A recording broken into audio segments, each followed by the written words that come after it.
اور سب سے پہلے بات کریں گے ایک اہم ترین خبر کے حوالے سے کہ بھارتی ایجنسی را کی امن و امان کی صورتحال مزید خراب کرنے کی بڑی سازش جو ہے وہ ناکام بنا دی گئی ہے۔ حساس اداروں کی اہم کارروائی میں بھارتی خفیہ اداروں کے سائبر اٹیک حملوں کا سراغ لگاتے ہوئے انہیں غیر مؤثر کر دیا گیا ہے۔ جی جناب، اور بہت سارے لوگ جو کہ ویب پہ ذرا ایکٹیویٹی کرتے رہتے ہیں ان کو پتہ ہے کہ آج کل تمام نیوز ویب سائٹس، تمام یوٹیوب چینلز، پاکستان سے چلنے والا ہر بڑا پلیٹ فارم آج کل سائبر اٹیکس کی زد میں ہے۔ اور اب یہ جو منصوبہ سیز کیا گیا ہے، جو پلان پکڑا گیا ہے، اس کے مطابق سرکاری اور دفاعی حکام کے موبائل اور ان کے آلات ہیک کرنے کی منصوبہ بندی بھی کی گئی ہے۔ ISPR کے مطابق دشمن ایجنسیوں کے مختلف ٹارگٹ کی تحقیقات کی گئی اور بر وقت کارروائی کے ذریعے ان پر قابو پا لیا گیا۔ پاک فوج نے سائبر حملے روکنے کے لیے ضروری حفاظتی اقدامات بھی بڑھا دیے ہیں۔ تاہم تمام حکومتی اداروں کو سائبر سیکورٹی کے اقدامات کی ایڈوائزری بھی جاری کر دی گئی ہے، اور تفتیشی ذرائع کے مطابق کراچی میں کریکر حملوں میں معاونت فراہم کرنے والے مقامی دہشت گرد نیٹ ورک کے 12 افراد کو بھی حراست میں لیا گیا ہے، اور ان سے تفتیش بھی جاری ہے۔ اور اس تفتیش کے مطابق تمام کریکرز حملوں میں RGD1 مواد استعمال کیا گیا ہے۔ کراچی میں مختلف مقامات پر، جبکہ گھوٹکی اور لاڑکانہ میں بھی سیکیورٹی اہلکاروں کو ٹارگٹ بناتے ہوئے یہ کریکرز حملے کیے گئے تھے۔ بھارت مسلسل روایتی اور جدید طریقوں سے پاکستان میں امن و استحکام کو نقصان پہنچانے کی کوشش کر رہا ہے، لیکن ہر بار اسے سبکی کا سامنا کرنا پڑتا ہے۔ 26 جولائی کو پاک فوج کے جوانوں نے لائن آف کنٹرول کے سیکٹر پانڈو میں بھارت کا رواں برس 10واں جاسوس ڈرون بھی مار گرایا تھا۔ اسی حوالے سے بات کرنے کے لیے ہمارے ساتھ موجود ہیں معروف تجزیہ کار جناب حارث نواز صاحب، انہیں شامل گفتگو کرتے ہیں۔ حارث صاحب، سائبر اٹیکس پاکستان کے لیے ڈیفینیٹلی کوئی نئی چیز تو نہیں ہے، لیکن اتنے بڑے پیمانے پہ لوگوں کے فونز ٹریس کرنا، ان کا ڈیٹا ہیک کرنا، یہ کس قدر سنگین کرائم ہو سکتا ہے؟ دیکھیں، انڈیا جو ہے وہ تمام حدیں پار کر چکا ہے۔ کوئی ان میں ابھی نہ انسانیت ہے، نہ ایک نیبرہڈ ہے، نہ کوئی چیز ہے۔ یہ وجہ بیسیکلی یہ ہے کہ اس وقت جو انڈیا کے حالات ہیں، جتنا آئسولیٹ ہوا ہے، وہ پاکستان کو ٹالریٹ نہیں کر سک رہا، اور اس کی وجہ سے وہ حربہ استعمال کرتا ہے جس میں کوئی نہ کوئی طریقے سے پاکستان کو نقصان پہنچے۔ اور اب یہ سائبر اٹیک یہ ایک بہت ہی امپورٹنٹ، اور آج کل یہ ڈیجیٹل وارفیئر میں اور سائبر کرائم میں سب سے عام ہے، جس میں تمام آپ کے جو ڈیٹا ہوتا ہے، چاہے آپ کے موبائل فونز ہیں، آپ کے لیپ ٹاپس ہیں، آپ کے آفیشیل انفارمیشن ہیں، یہ ساری ہیک کر لیتے ہیں، اور اس کے بعد ان کو ایڈوانس انفارمیشن مل جاتی ہے کہ واٹ وی آر پلاننگ اور ہم کیا کرنا چاہ رہے ہیں۔ اور اس کے ساتھ ساتھ جس طریقے سے 5th جنریشن وار ہے، اس پہ بھی اٹس پارٹ آف دیٹ، جس میں آپ کے سامنے اسٹاک ایکسچینج پہ حملہ ہوا، سلیپر سیل ہوئے، وہ بھی اسی طرح چیزیں تھیں۔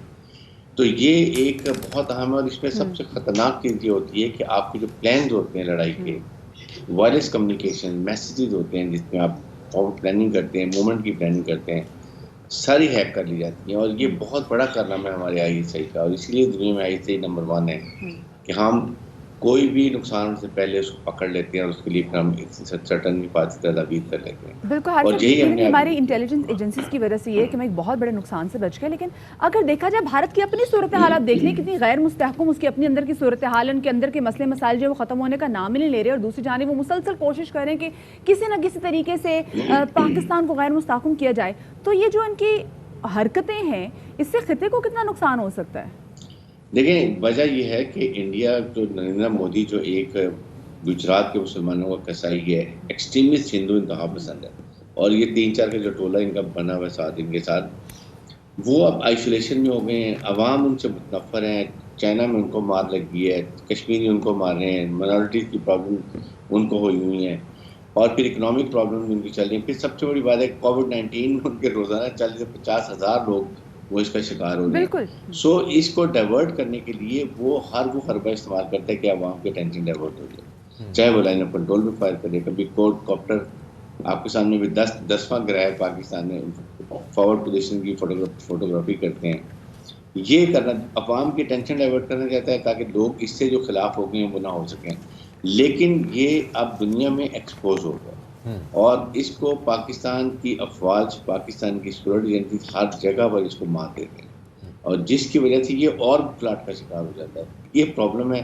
لیکن آئی تھنک یہ جو ابھی حفاظتی تدابیر بتا دی ہیں، گائیڈ لائن بتا دی ہیں پاکستان کی افسر جو ہمارے یہاں کے انچارج ہیں ان لوگوں نے، تو ابھی اس کو بڑی اچھی افیکٹو طریقے سے قابو پا لیا. اور پھر سارا سیکورٹی کا بتا دی کیسے اس کو چیک کرنا ہے اور ہم نے اس کو ڈیفیٹ کرنا ہے. تو مجھے امید ہے کہ یہ کسی حد تک بھی کامیاب نہیں ہوں گے، لیکن یہ کوشش کرتا رہتا ہے کیونکہ اس کے ہیں ہیجمونک ڈیزائن اور پاکستان اس کے لیے سب سے بڑا اسٹمبلنگ بلاک ہے. دیٹ از دا ریزن یہ کرنا چاہتے ہیں. سی پیک کے لیے یہ اندھے ہوئے ہیں، سی پیک نہیں بننا دینا چاہتے. یہ چاہتے ہیں کہ پاکستان اکنامک ترقی نہ کرے کیونکہ ہم ایک اسلامک ملک ہیں، ہم ایک نیوکلیر ملک ہیں. اگر ہم اکنامک ترقی کریں گے تو ہم اپنے فیصلے حارث نواز صاحب، آلریڈی بھارت اکنامک کرائسس میں جا رہا ہے. ایک ٹائم تھا کہ بھارت خود کو کلیم کر رہا تھا کہ وہ چائنا کے پیرالل اکانومی ڈیولپ کر رہا ہے. اب ایسا نہیں ہو رہا. اور بھارت کے تعلقات گزشتہ چند ماہ میں اپنے تمام پڑوسیوں کے ساتھ خراب ہو گئے ہیں. حتیٰ کہ بنگلہ دیش کے ساتھ بھی اب بھارت کے تعلقات خراب ہو چکے ہیں.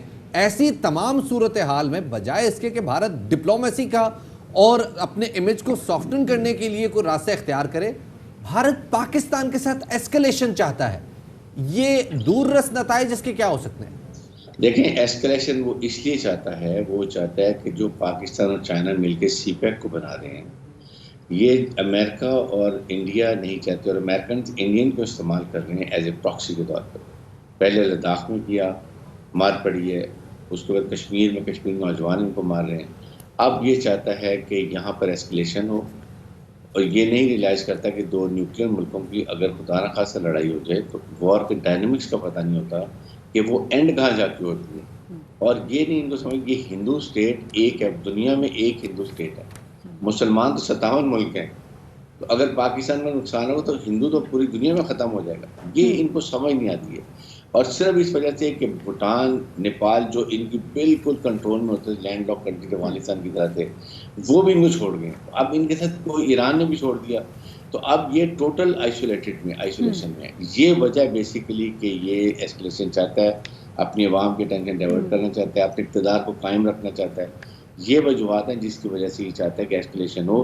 لیکن پاکستان پرووکیشن میں نہیں آ رہا. پاکستان کو پتہ ہے کہ ہم نے کب اس کو مارنا ہے. اگر یہ حد سے زیادہ کراس کرے گا، کوئی آپریشن کرے گا.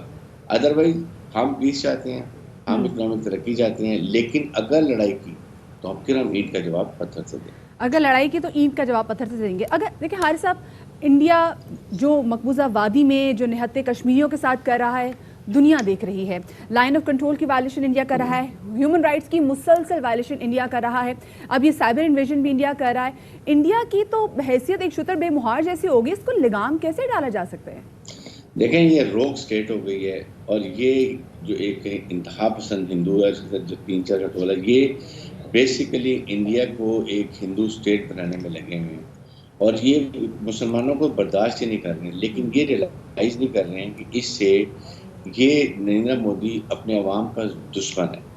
کیونکہ یہ انڈیا کی، ابھی آپ دیکھیں گے اگر رشیا کی سوویت یونین 15 اسٹیٹ میں ٹوٹ سکتا ہے، تو کیا انڈیا کی فوج جو کمزور ہے، نالائق ہے، انٹرینڈ ہے، تو یہ تو بالکل ہی اس کو توڑ کے رکھ دیں گے. اور انڈیا کی توڑ پھوڑ شروع ہو گئی ہے. وہاں پہلے ہی انسلیٹس موومنٹ چل رہی ہیں. سکھ ان کے خلاف بیٹھے ہیں خالصتان کے لیے، کشمیری نکلنے کے لیے بیٹھے ہیں. پھر اس کے بعد آپ کے کرسچن کے ساتھ جتنا یہ ظلم و برگریز کرتی ہیں، یہ کسی کو بھی نہیں چھوڑ رہے ہیں. تو اس لیے اب ان کا مجھے تو رائٹنگ آن وال نظر آ رہی ہے کہ انڈیا ٹوٹے گا اور یہ دیکھیں کتنی ریاستوں میں تقسیم ہو جائے گا. صحیح، بہت بہت شکریہ جی. ہمارے ساتھ موجود تھے تجزیہ کار جناب حارث نواز صاحب. بتا رہے تھے کہ جی بھارت کو اب ذرا کنٹرول کرنے کی ضرورت ہے.